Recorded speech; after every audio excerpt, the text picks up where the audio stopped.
Hello everyone and welcome to today's NACOE webinar. My name is Rosie and I'm the Communications Manager for the NACOE program. Today I'm pleased to introduce the P122 webinar, Improved Characterisation of Lightly Bound Materials. Firstly, I would like to acknowledge the traditional custodians of the land we meet and pay my respects to the elders past and present. I extend that respect to Aboriginal and Torres Strait Island people here today. NACOE, or the National Asset Centre of Excellence, is a collaborative research initiative between the Queensland Department of Transport and Main Roads and the National Transport Research Organisation. The partnership is focused on delivering engineering excellence through leading road asset research that welcomes innovation and drives road management practice efficiency.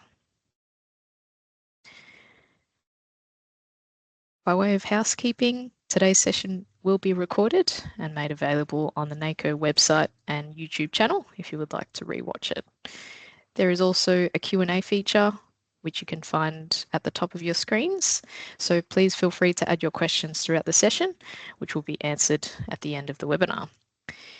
There will also be some contact details at the end of the webinar if you would like to get in touch with any of the presenters from today. So now I would like to acknowledge the project team for P122. So from NTRO, we have Brendan Williams, who will be presenting today's webinar, and also Jeff Jameson and Kyle Tarr, who was the project lead for years 1 and 2 of the project. Online from TMR, we also have Xing Wei, who will help to answer questions at the end of the webinar. So now I would like to hand it over to our presenter for today, Brendan. Thank you, Rosie.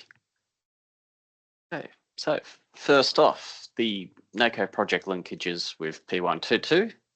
We have NACOE project P193, the improving of mixed design of plant mixed lightly bound pavement materials, which is kind of a predecessor to P122.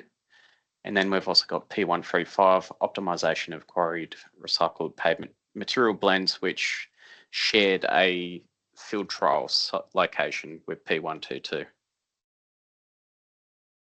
First off, I'll give an overview of NACOE project P122 and what occurred. Okay, so the objectives of P122, first off, was to assess the repeatability and compliance issues raised regarding the unconfined compressive strength, or UCS, test method. Secondly, it was to investigate the use of modified compaction instead of standard compaction during the mixed design process. Next was investigate the efficiency of chemical admixtures in extending working times. And finally, investigate adjusting the method for determining allowable working time for lightly bound materials, or LBM, to better align with construction requirements and practices. And many of these objectives were sourced from working groups prior to the project with industry representatives from Cement, Concrete and Aggregates Australia, along with TMR. So P122 was conducted over 5 years.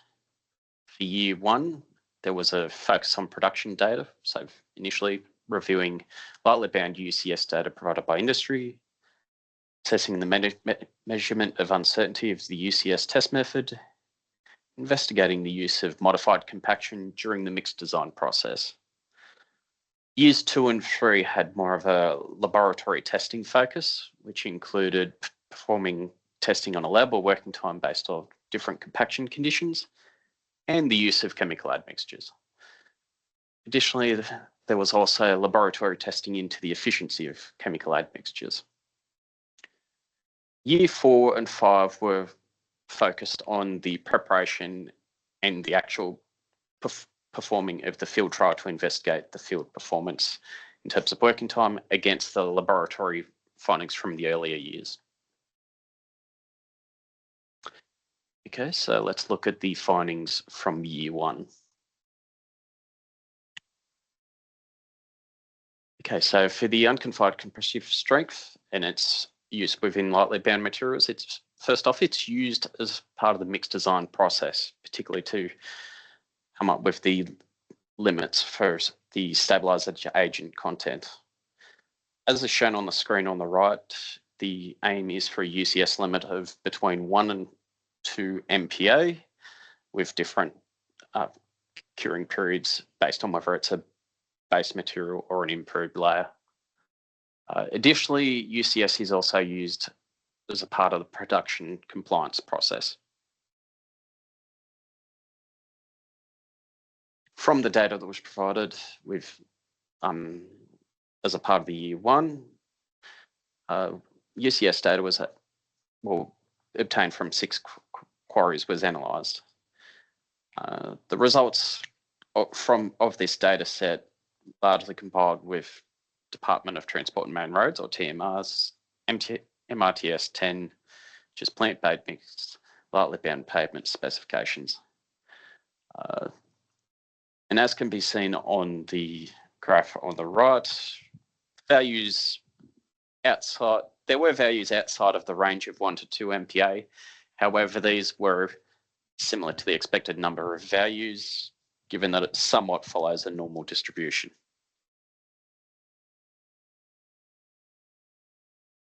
Next was the measurement of uncertainties. So there were a number of UCS tests which, along with the UCS value, there were 12 other factors which were collected alongside the UCS data.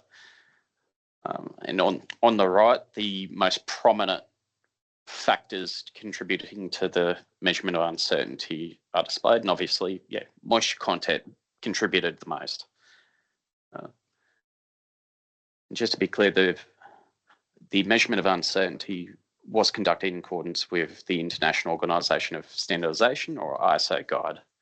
And the uncertainty was around 0.3 MPa.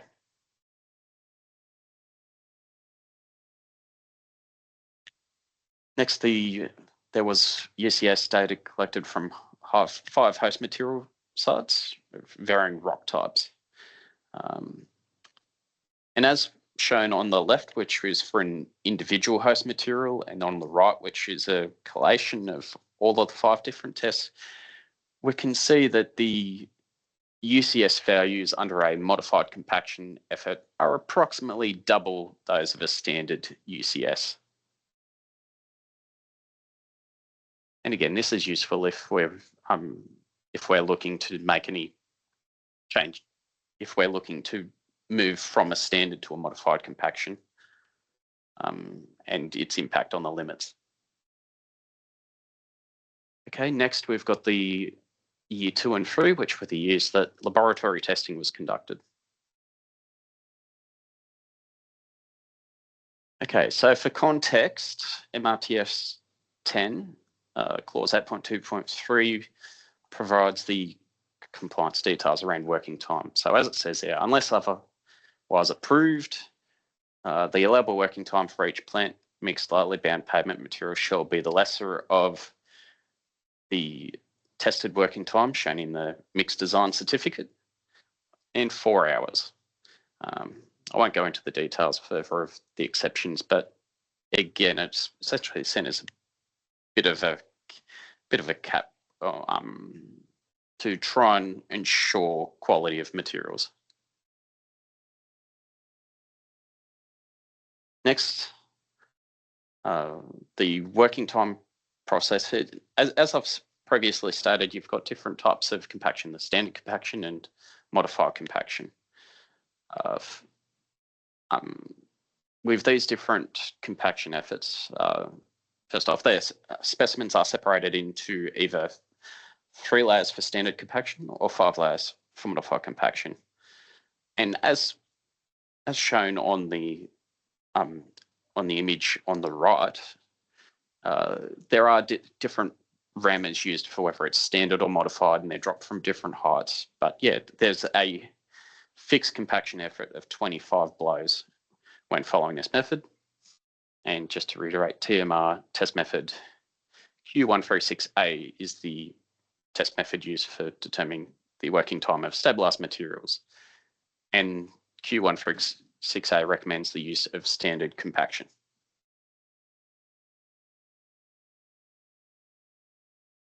Next, in determining the working time, well, there are two components to it.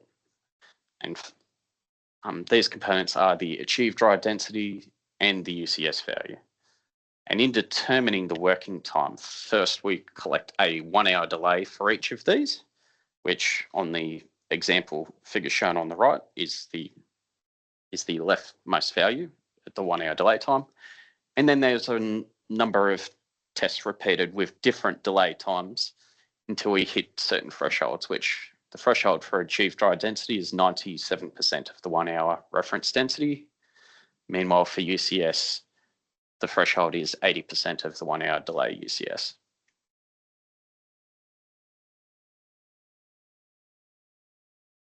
So there was quite an extensive laboratory testing matrix conducted to test a number of different compaction methods. So first off, we've got, we used 5 different host materials, again, similar to year 1 in that they are different rock types. And they were tested under Q136A as per their approved mix designs. For each of these host materials, they were tested under 4 different compaction arrangements. So first off, there's the standard compaction, which is what Q136A recommends, which is 25 blows to layer, so it's a fixed compactive effort with a variable density. Next, we've got the use of standard compaction, the standard compaction rammer. However, we are aiming to achieve 100% MDD, so a fixed density, and we're varying the blows to achieve this. And third and fourth, we also followed a similar process with the modified compaction. So first off, the 25 blows per layer with a variable density, and then achieving the fixed density of 100% MDD with a variable blow. So why are we doing all of this testing? Well, one of the aims for P122 was to try and better relate the working time testing arrangement to the compaction that is actually going to be applied out in the field. So obviously, as we've said, the existing test method uses a standard compaction with a fixed compactive effort. Meanwhile, what is conducted out in construction is they're construction crews trying to achieve a minimum characteristic value density, which, as it says there, we've got 102% standard compaction for when it's a lightly bound base, and 100% standard compaction when it's a lightly bound material in all other layers.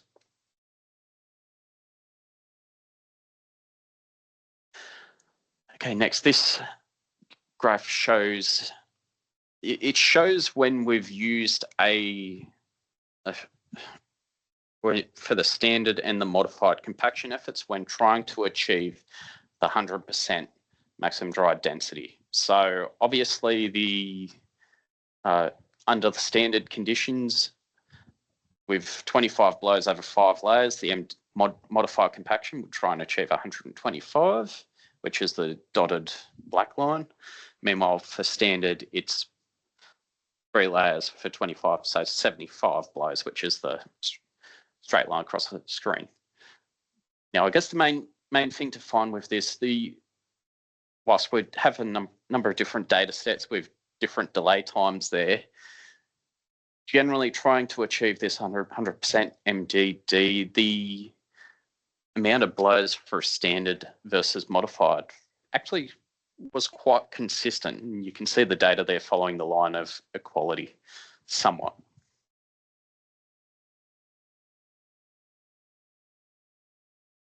Next, as we previously said from the production data in year 1, it tended to suggest that the UCS values under a modified compaction effort are about twice that of a standard compaction effort. And funnily enough, the laboratory data we collected in year 2 and 3 suggests a similar finding. So the ×2 line, which is shown there, is, well, it's exactly that. It's when it's the line where the modified effort is twice that of the standard. And we can see generally the data follows this trend.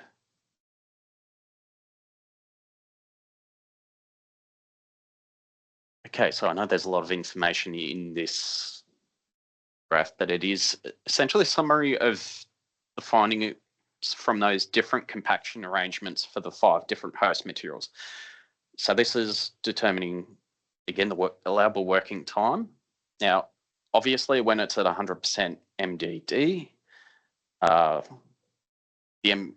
the achieved dry density is always going to be 100%. So that's purely going to be based on UCS, the allowable working time for that.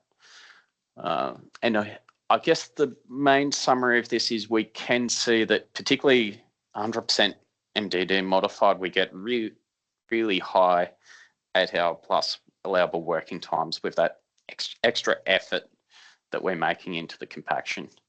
But when we do the comparison between, say, standard and modified, we can see that there's some variability in the results, but yeah, it's a bit inclusive about the increase there when it's at the fixed 25 blows.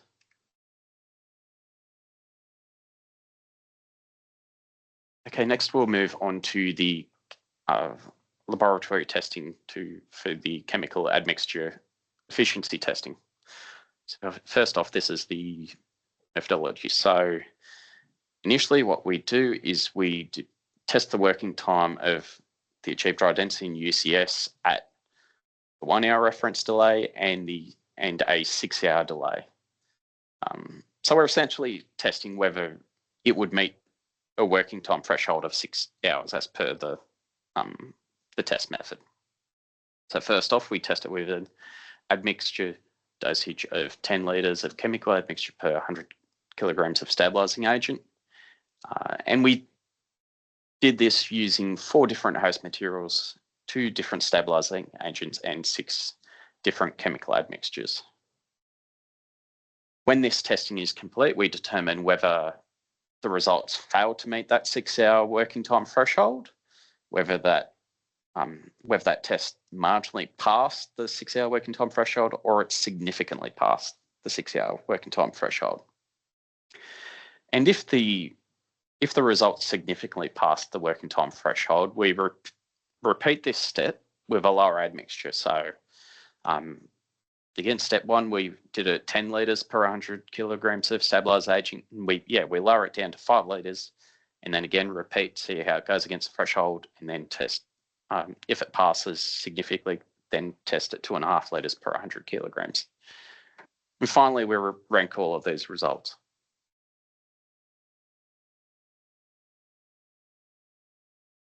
Again, this table's a bit of a summary of all the different data there between the host materials, stabilising agents.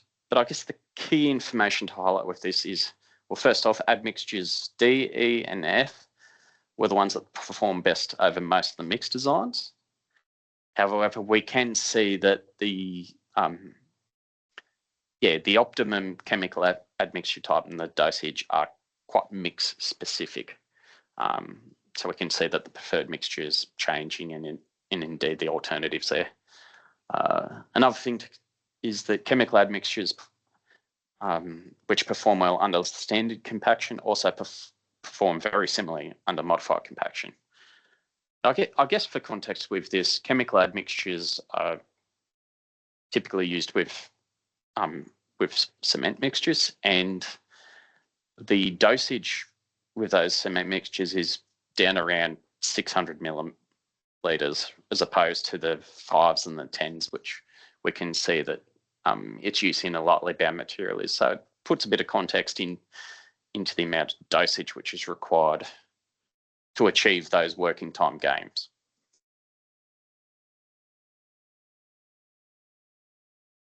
Okay, next we also took the most efficient chemical admixtures, again, like previously identified, and then we conducted 7-day, 28-day, and 56-day cured UCSs. And I know there's a lot of data on the screen, but I guess the main thing is to look at the UCS proportions. So for example, there in the 7-day average UCS, we can see that the values when we're using the chemical admixture as opposed to not, they're about 70% lower. And this shows that when we're doing the mixed design process, that the use of a chemical admixture must be considered. And then further looking at the 28-day and the 56-day results, we can see that the UCS does still remain lower at approximately 70-odd% for the 28-day and around 80% at the 56-day. And next, we'll move on to years 4 and 5 in the field trial. Okay, so the field trial was conducted in a rural 2-lane 2-way road. As shown in the image, it was constructed as part of a side track for a culvert replacement, and it was in service with traffic for approximately 8 months and had an estimated design traffic of 4.2 times 10 to the 4, which is quite low for a lightly bound pavement material to be able to hold.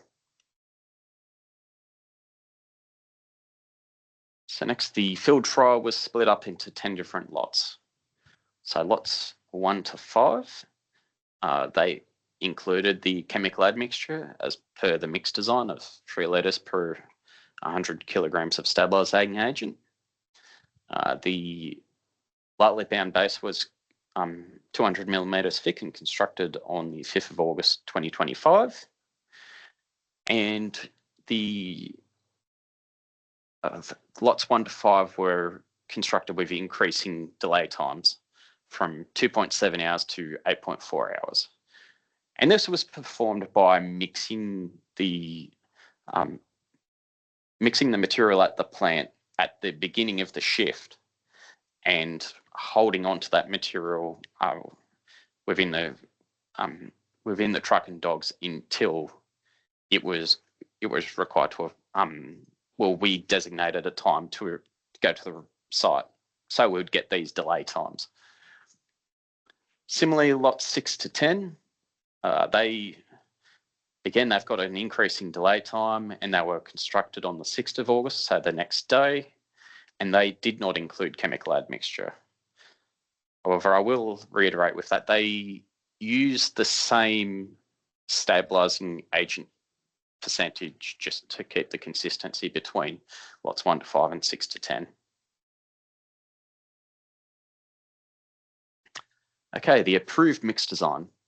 So the stabilising agent was a blend of 40% cement, 60% fly ash. It had a target range of 1.4 to 1.8%. And yes, the figure shown on the screen is from the approved mixed design. And the chemical admixture, which was used in this mixed design, as I said, 3 litres per 100 kilograms of stabilising agent, and had a working time of 4 hours.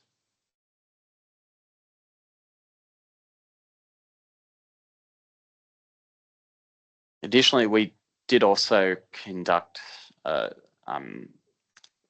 testing prior to construction of different mixes and to try and determine their working times under different compactive arrangements, similar to what we did for the laboratory testing, and also without the use of the chemical admixture.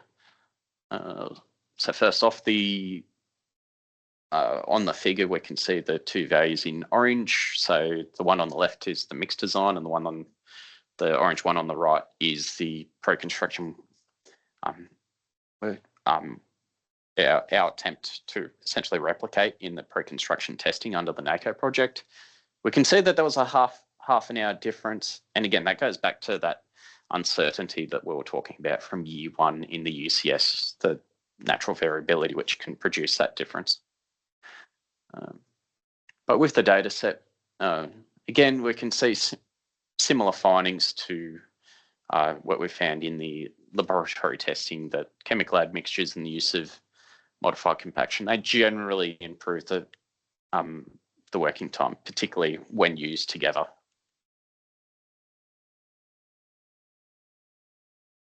Okay, observations during construction. So as we can see with these 3 different photos, we've got lot 6, which has a relatively low delay time, and the photo in the middle and the right, they have extended delay times of approximately 8 hours, and we can see that there's obvious clumping when the material is placed. So we can see these big, like soccer ball size clumps as it's dropped out of the truck and dog. However, what we found with this was these, whilst there were clumps, the material was still workable, and these clumps broke up quite easily with the use of the construction equipment. Okay, so the field sample UCS values, so they were sampled in the field at the time that the material was placed. Most of the results, which are shown in the figure on the right, they achieved their 1 to 2 MPa target after 7 days, with an average over the whole field trial of 1.3 MPa. Whilst there is a trend there with increased delay time compared to UCS, again, I wouldn't say it's significant enough to say that it wasn't achievable to get that 1 to 2 MPa limits, which again we're after.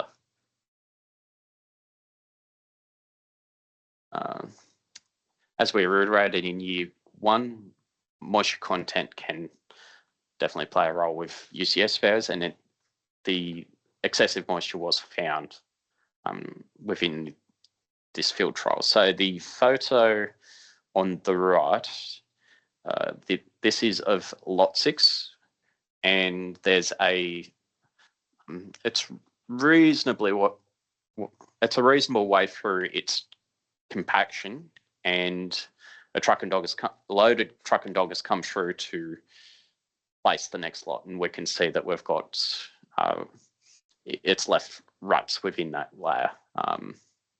So we can see that over compaction was an issue, particularly for the wettest lots, which, as shown in that image, lot 6 was the wettest. Lot 4 also had localized wet spots that was soft, so spongy underfoot. Meanwhile, lot 2 was the driest. So with the over compaction, the construction crew did change their so over compaction, it's the instability when the compaction results in reduction of air voids, to the extent that any remaining voids are filled with fines and moistures, and a consequence of this, it can be difficult to achieve increased densities with further compaction, and as a result, the construction crew cut back on the use of high vibration mode.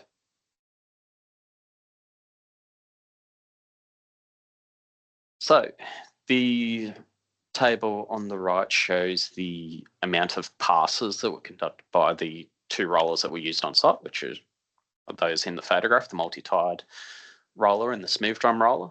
And again, we can see that there is an increase in compactive effort with the increased delay times.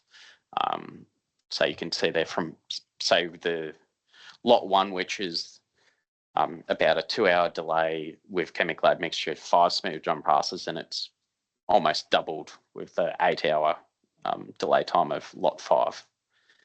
And we can also see that an increase with delay time and an increase overall with the 6 to 10, which did not include the chemical admixture.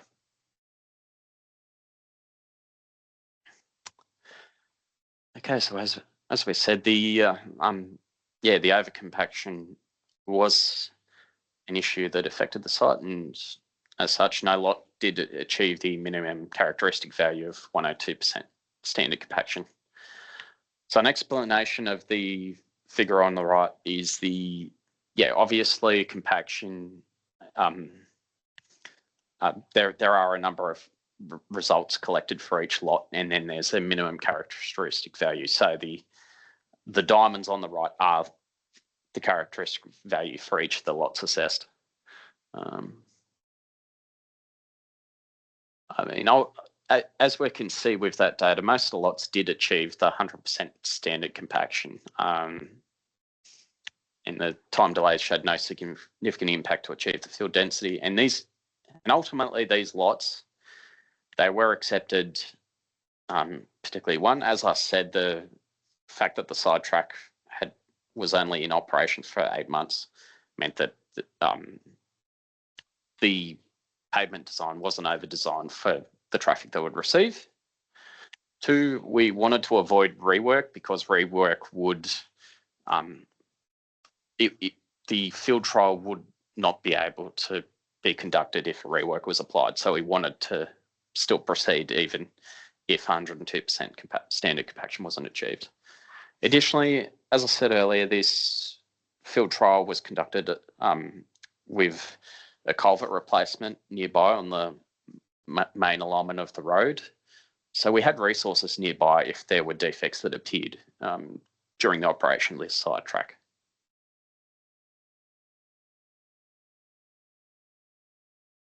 Okay, additionally, the NACOE P122 conducted the maximum dry density, optimum moisture content testing for both standard and modified compaction, which are the 2 curves shown on the right.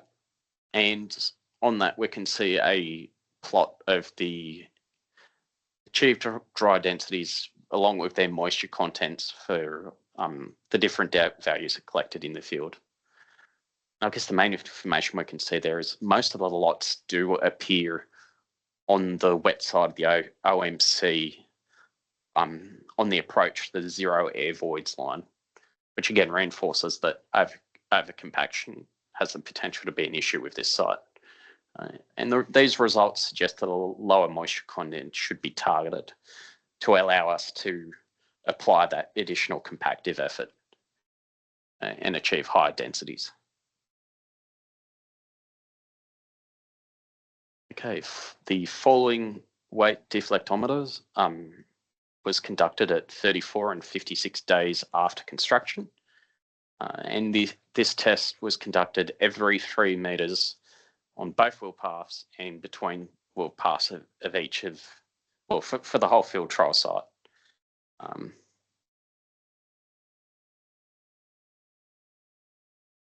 So this is a plot of all of the different lots with that, again, that data every 3 metres plotted for there's 6 data points, so the 3 different wheel paths at 34 days and 56 days.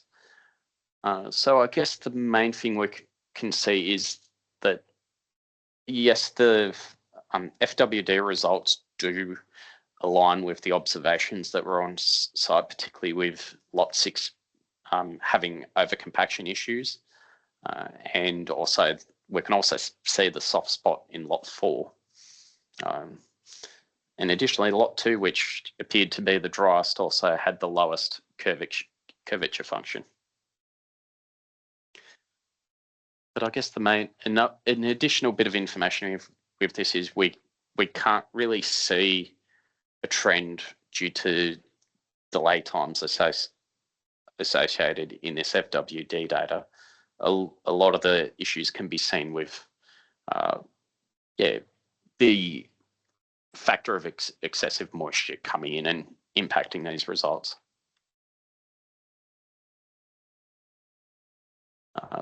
We also conducted coring at 95 days post-construction. The cores were attempted so we could conduct UCS testing and capillary rise testing on these cores. There were 5 cores, approximately 5 cores each collected from lots 1. Meanwhile, there was 1 to 5, and there were 1 core each from lot 6 to 10. And the reason for the disparity between the lots 1 to 5 and 6 to 10 were purely due to time constraints and access to the road. So of the 25 cores from lots 1 to 5, 13 were successfully extracted and sent to the lab. And the photos on the right show some of the successfully extracted cores. However, there were breaks which occurred during the transport and the trimming of these cores, so no UCS testing was conducted. Of the 5 cores from 6 to 10, none were successfully extracted and sent to the lab.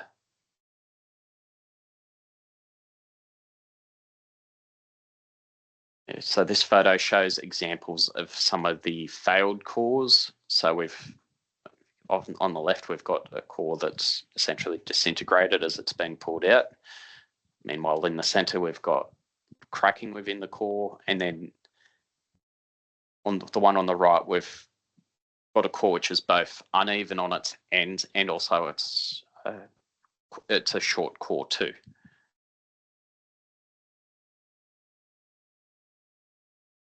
And again, this is an example of a core which completely disintegrated during the collection process.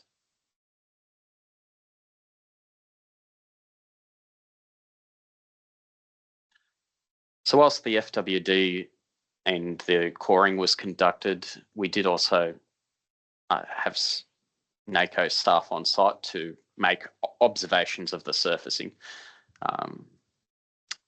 So as shown on the right side, we can see that lot 6, 8, and 9 showed signs of flushing, which I guess to reiterate, the field trials focused at a pavement layer, and flushing is a surfacing defect, so it may not suggest that the particular issue is actually related with the pavement layer. Meanwhile, the photo on the left shows lot 4, which with the straight edge there, we can see that there's early signs of rutting.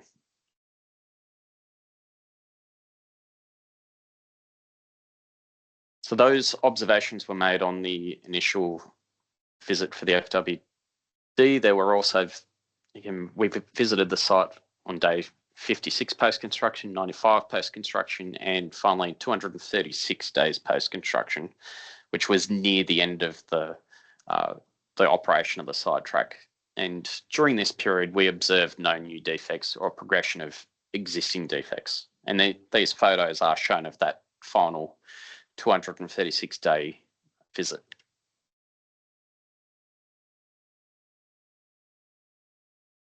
So to summarise the findings of NACOE P122, in the earlier years, we conducted laboratory testing for materials and mixes.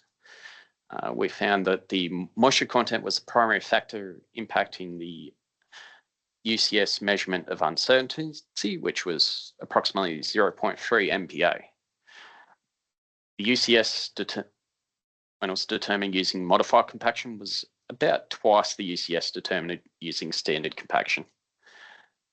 It is recommended that consideration be given to the use of a target density approach, which is using a variable compaction in the future to determine the working time, as it better aligns with the construction requirements in practice. We also found that chemical admixtures can extend working times and reduce the compaction effort, but a consequence of this is they can also reduce the UCS values, so they must be used as a part of the mix design testing. The optimal chemical admixture and dosages are mix and material specific, and those materials and admixtures used in the manufacture and construction must be the same as those used in the mix design. So with regard to the findings from the field trial, as the moisture content and associated compaction issues were difficult to control in the field trial was not able to fully replicate a lightly bound base construction. Additionally, excess moisture, which caused the overcompaction, inhibited the field trial's ability to achieve the 102% standard compaction, irrespective of working time or the use of admixture, which is the MRTS 10 requirement for a lightly bound base. It is recommended that the consideration be given to adopting a modified compaction during both mix design and construction, as the optimum moisture content based on modified compaction is lower than that of the standard compaction.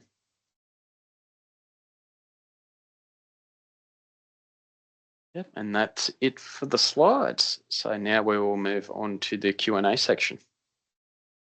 Thank you, Brendan, and thanks very much for that presentation. So as Brendan mentioned, we'll move on to the Q&A section. So a reminder to please add any questions that you would like answered into the Q&A function. So the first question we have, is the modified compaction method allowed? If yes, what is the minimum compaction value required for layers compacted using this method? So Q136A, it does not explicitly say that you can't use the modified compaction method. However, it does recommend the use of the standard compaction effort for the determination of working times. Brandon, can I add? Yep. The Q136A test method doesn't stop people using modified compaction for working time testing. However, MRTS-10 requires the use-as testing to be done at 100% standard compaction and 100% OMCs. So it is MRTS-10 requires standard compaction to be used. Then that means the working times on the MRTS-10 will need to be determined using standard compaction. Thank you both. This next question is referring to the slide which had WT under different compaction efforts. So it's a practical application question. From a field perspective, which compaction level would you recommend as the most efficient balance between effort and achievable working time? I assume this is the slide. Okay. So I guess from a practical side, I mean, we know that in the field, as I said, we know that they're chasing a target density. So again, I guess the focus here is to establish a better link between the determination of working time against the what's in the field.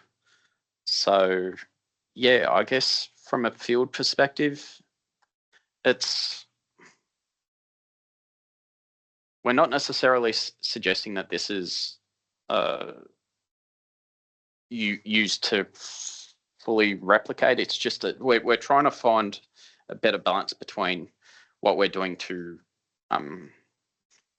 prior to construction as opposed to validating during and post construction. So I guess the best way I put it. Jing, do you have anything to add there or not? Oh, I can add a little bit. It's currently the specification requires standard compaction to be used, but the equipment contractor are using on site, the modern equipment, heavy equipment with high frequencies, that's probably more close to the what we call modified compaction effort. And when we do this kind of testings in a lab, we have choose that for different cases, and standard compaction 100% MDD, and modified compaction 100% MDD. And just to say how will they affect working time, and also we record the number of blows or number of rammer drops needed to achieve that compaction. Without retata, we need modified or standard compaction to achieve 100% MDD. That's gonna take a lot of number of blows to achieve that one. And with retata, yes, that will be reducing it. So it's a very long working time, may not be able to achieve in the field because of the increased compaction effort is needed for that one. So I probably would say modified compaction, but that's would be the one we will consider in future, and then to explore that options more in the future research and the specification updates. And then I guess I know we're sticking on it for a bit here, and I guess we can kind of see how this field trial performed when we look at this MDD-OMC curve. The fact that the values do appear to be that they're not quite like they're above standard, but they're not at the modified level. They're somewhere in between, which I think that's about right. Thank you both. Our next question is, what is the reason for requiring 34 to 56 days of FWD testing?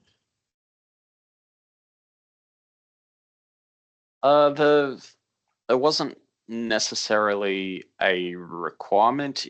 Again, it's as part of the research, we're having a look at what the strength of the pavement is, particularly because we know with the lightly bound materials that about that range is when that base layer should be achieving its strength. And again, we could see with the data set there wasn't a massive change between those day sets. So yeah, that's why those particular times were chosen. Thanks, Brendan. Our next question is, have the results been significantly influenced by the types of quarry materials used? Yeah, I guess, going back to the laboratory testing phase, we did try and use quarry materials with varied lithology and from across Queensland to try and stop that as a variable. And I don't see the likes of the lithology playing a significant role in the results that we found. Cool. And another question, what kind of CAs were trialled? Were they super plasticizers or retarders or both?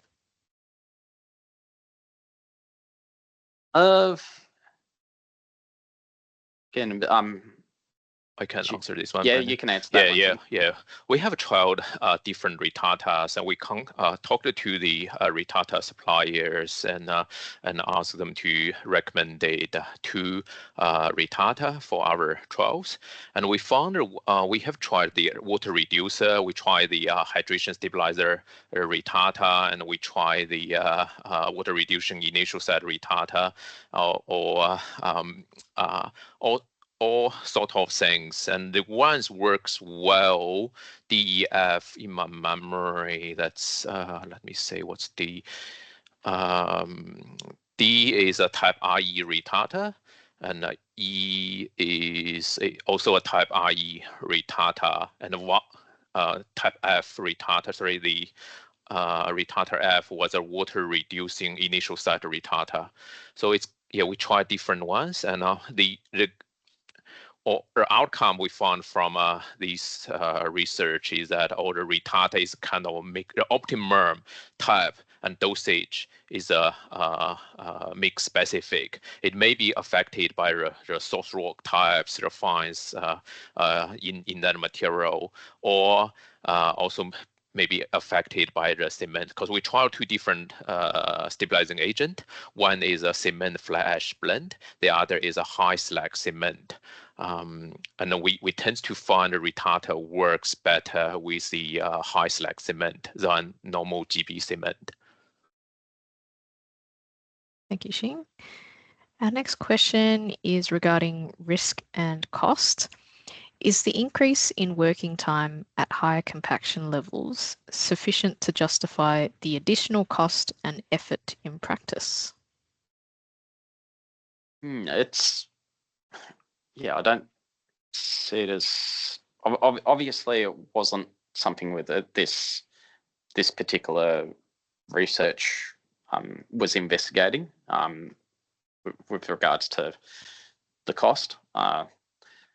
I guess the main thing with this is obviously, as I said, that you had the earlier working groups which suggested that this was of interest to industry, particularly, I guess one of the main things is we obviously know that Queensland's quite a big state, and there's obviously interest to be able to transport plant mixed materials further away from the batching site.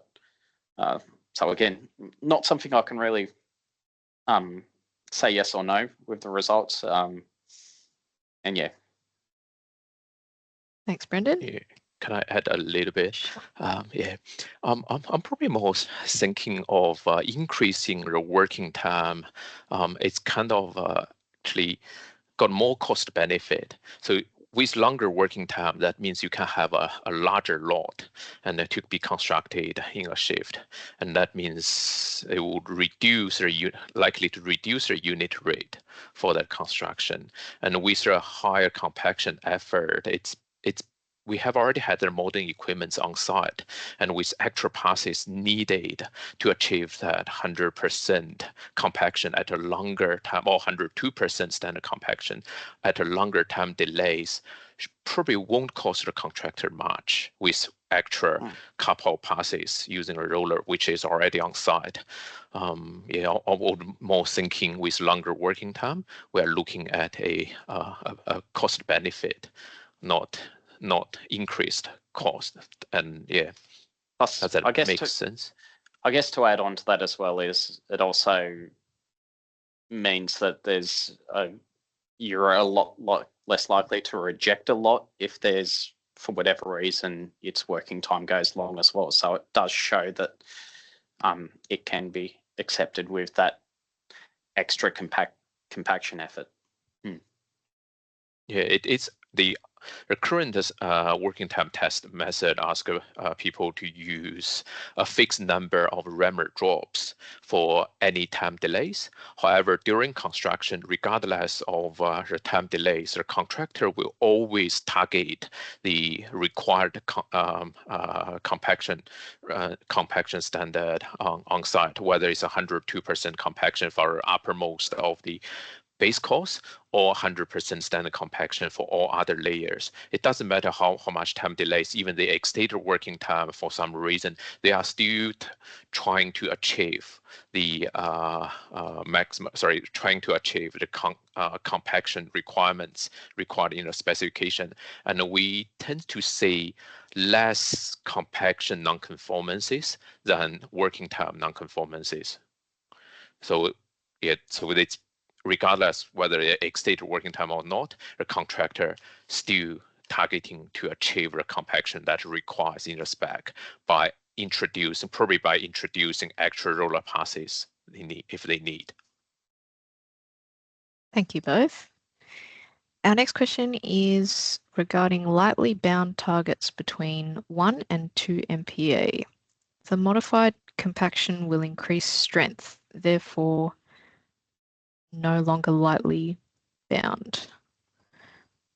Yeah, so obviously my thoughts with that one are that we are achieving additional strength.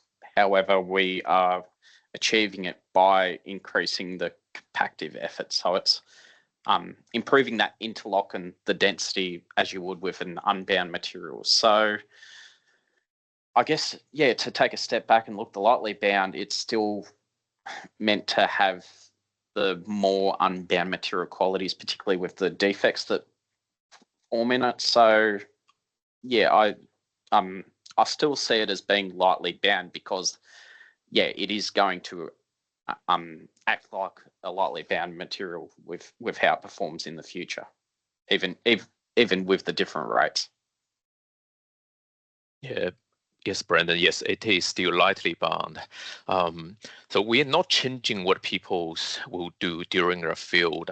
It is still the large rollers and using the two compactor materials, and we are not saying that they're going to change using different equipment or different compaction techniques on site. It is more of when we do a mixed design, whether we should targeting standard compaction or modified compaction in the future, because a lot of times the mixed design is done at standard compaction with 100% OMCs in the lab, and in the field, contractors often order material dry of OMC, probably more close to the modified compaction OMC, and that's contractor already started to order materials on that drier side to help with the compaction. This is different to our trials. Our trials, we just try to represented what we did in the lab. So material is kind of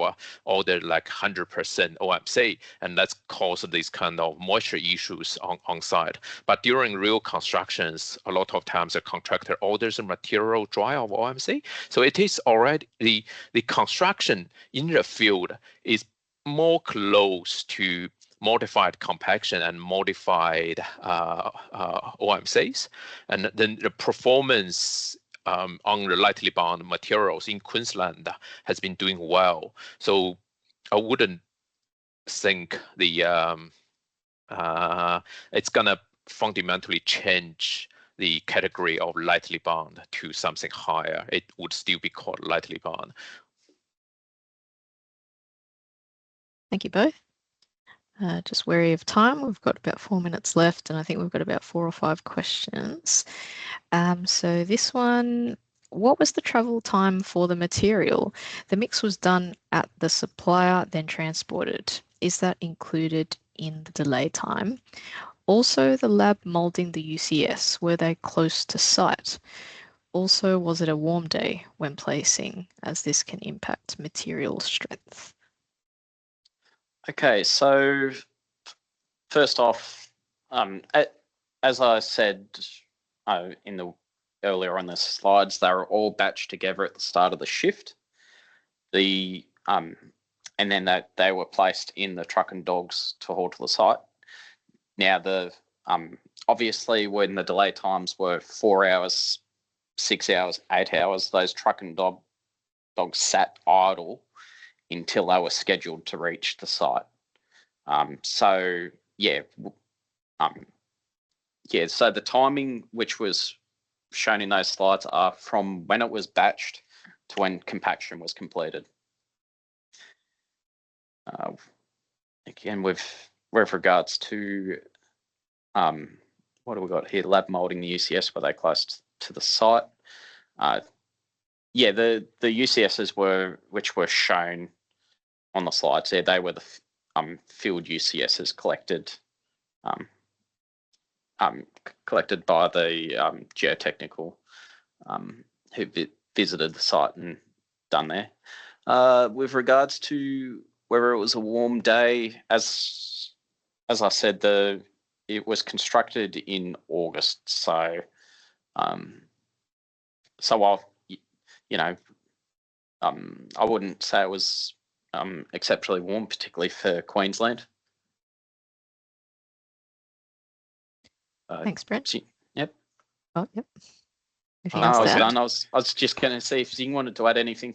Yeah, okay. The quarry is not far away from our site, probably like less than 1 hour travel distance. And our site is not very far from a town either. The testing was done by a local soil tester for UCS, and don't recall exact distance from the lab to the site, but all the specimens was compacted within 65 minutes as per the test method. Yeah, it sounds about right. It would be, I'd say it would have been about that amount of time to where that lab was based. Yeah. Yep. This next question, sorry if I missed this, but what was the layer thickness? Do you have any concerns making a recommendation to use modified compaction and less moisture for thicker layers, or vice versa, very thin layers? Also, when did you do your density testing? Was it within the same shift? Yeah, so the thickness was 200 millimeters, and that was over for all of the different the 10 lots. Just let me see, where's this question?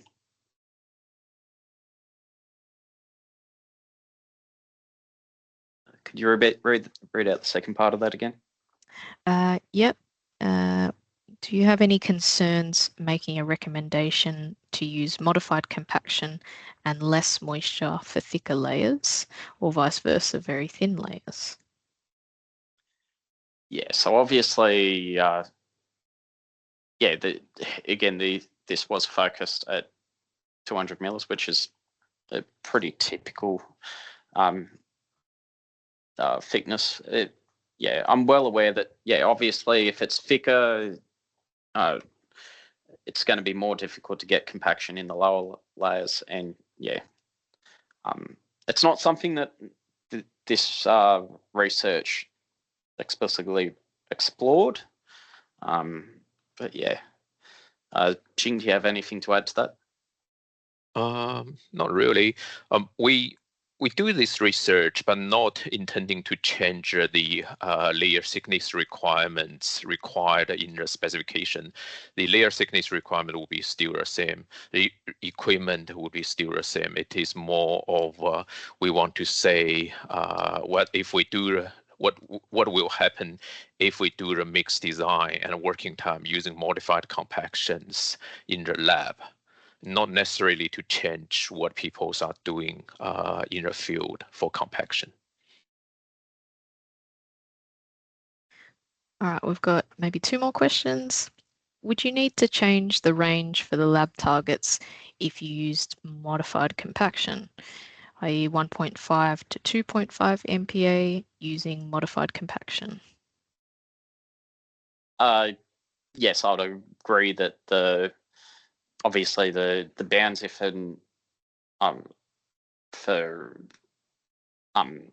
the stabilizing mix will have to be recalibrated for a modified compaction effort, because as we showed in the data, the modified you do get an increase of UCS values with the increasing compaction. Yes.